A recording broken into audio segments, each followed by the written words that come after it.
আমার সামনে যে গাছগুলো দেখতে পাচ্ছেন এগুলোকে বলা হয় মটমটিয়া গাছ। এর বৈজ্ঞানিক নাম লিপে অ্যালবা। এটি একটি গুল্মজাতীয় ভেষজ উদ্ভিদ। এটি সাধারণত নদীর ধারে, জলাশয়ে, পুকুর পাড়ে অনায়াসেই দেখতে পাওয়া যায়।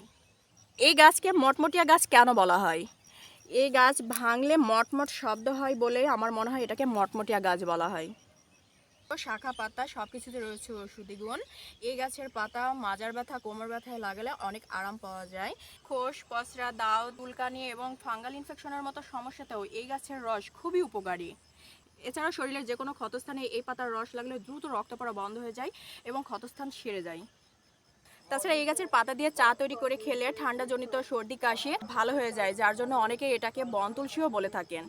এই মটমটিয়া গাছের পাতা ছিললে অনেক সুন্দর একটা স্মেল পাওয়া যায়, অনেকটা পুদিনা পাতার মতো।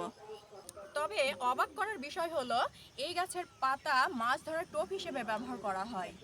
তাই যিনারা বড়শি দিয়ে মাছ ধরেন তিনারা অবশ্যই এই গাছের পাতা টোপ হিসেবে ব্যবহার করতে পারেন।